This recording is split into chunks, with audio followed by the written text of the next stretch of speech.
Now let's talk about calculus. Calculus is a subject na nagpapahirap daw sa mga estudyante. At ito yung subject na kinatatakutan ng karamihan. Hindi ka pa nagkaroon ng subject na calculus pero takot na takot ka na. Lalo na kapag makarinig ka galing sa higher years na sobrang hirap daw nito. When we say calculus, it is the mathematical study of continuous change. In the same way that geometry is the study of shape and algebra is the study of generalizations of arithmetic operations. Ngayon, bago ang lahat, itong gagawin ko ay pangbahay na pagtuturo lang. Yung tipong para magkaroon kayo ng idea kung anong meron sa calculus. As far as calculus is concerned, as long as we stay calm, relax, understand the basic first, there is no reason why we can't learn this subject. Just like algebra and trigonometry before this, it's just about learning some new operations along with the associated notation, which won't be so scary once we understand it. In other words, kung elementary student ka, makinig ng mabuti sa teacher or study well, kasi bit-bitin mo pa rin yan hanggang college. Kung kayo naman si tita, tito, ate, kuya, or parent na, advise niyo mga bata sa bahay niyo na importanteng mag-aral ng mabuti. Ang calculus, andyan yung mga functions na yan, yung mga quadratic na yan, trigonometry, geometry, algebra, kung ano pa yung mga basic math prior sa calculus. Anyway, let's proceed. Take a deep breath and relax. At introduction lang itong gagawin natin. Bali, pangbahay style ba? Calculating the area of a rectangle is easy. Kasi fix yung mga sides niya at mayroon siyang regular na dimensions. Pero kapag mag-change or yung may mga curved lines, bali ganito, may mga curved lines that produces irregular dimensions, we need a new technique to find this area. Itong area na ito, dito na papasok ang calculus. Example, itong circle na ito, to solve its area, this area equals pi times radius squared. Ito yung formula niya to find the area of this circle. Ngayon, ang problema ngayon, dito tayo yung last natin, yung video in between dito, from here, ito, until here, hindi na-record. O di kaya by mistake, siguro na-delete ko. I-fill in ko na lang yung nawala, hindi ko na lang ulitin yung lahat ng ito. Kasi after nito, mahaba na yung nagawa ko eh. So, i-fill in lang natin yung nagawa ko. So, uumpisahan natin dito. Mamaya na yan, ito muna.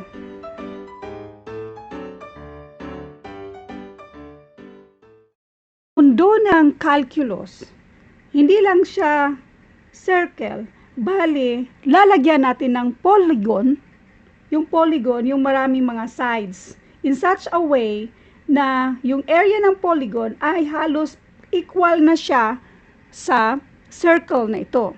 So, instead na ito, sa calculus, yung area natin, in the limit of infinity,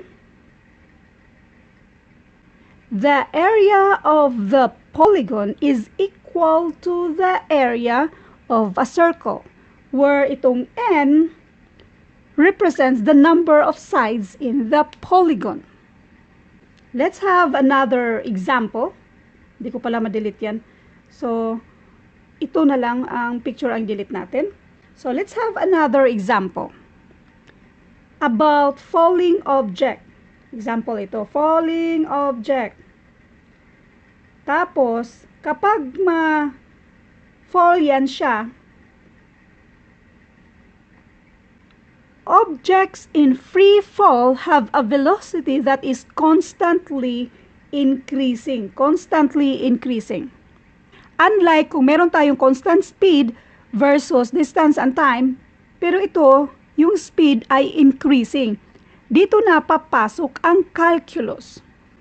Now, itong rate of change problems, yan yung differential calculus. While yung area under a curve problems, yan yung integral calculus. Now, let's have only one example. Isa lang ang gagawin natin kasi maraming formulas ang calculus. Isa lang. Ating balikan yung natapos ko na. Ito yun eh. Natapos ko na. Ito yung umpisa hanggang sa huli. So, gagawin ulit natin ito bago tayo papasok dito. Bali, meron tayong axis X and Y. So, mayroon tayong straight na slope dyan. Tapos, ang i-calculate natin ay ito. Si delta X at saka si delta Y. Yung slope is equals to delta Y divided by delta X. Now, what if hindi yan straight line? Slope, yan slope. So, i-calculate natin itong slope na ito. Again, ito si delta X, delta Y. At para makuha ang distance dito, ito yung X, tapos X plus delta X. Yung distansya from here going to this point. At ito naman, para makuha natin ang distansya dyan, ito yung function of X, tapos itong isa ay function of X plus delta Y. At ang next dito na tayo kasi ito yung nawala sa video. So, ang karugtong ito na. Konting recap lang dito banda. Para makuha natin ang distance dito. So, meron tayong X. Then, dito banda ay X plus delta X. While dito naman, meron tayong function value of X. Then, function value of X plus delta Y. Para makuha natin ang distance dito, X plus delta X minus X. At dito naman, para makuha natin ang distance dyan ay function of X plus delta Y minus function of X. Ngayon, ito yung slope. Ito yung formula natin. Slope is equals to yung delta Y. So, yung distance ng delta Y ay function of X plus delta Y minus function of X over yung delta X.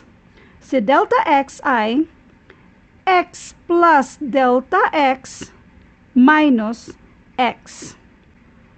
Dito sa denominator natin, si X at minus X, same terms siya. So, i-delete na natin yan.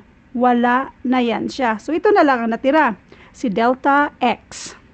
Since hindi ito straight line, ito siya, yung curve natin dito. Pero kung paliit ng paliit yung distance ng curve, bali, dito, paliit ng paliit ba? Parang straight line pa rin, pero hindi siya straight line. Kaya, the slope is nearly this formula. And to find the exact slope from this point, ito, to this point, we must set a limit. And the limit is delta x goes to 0. So, i-delete muna natin ito. The slope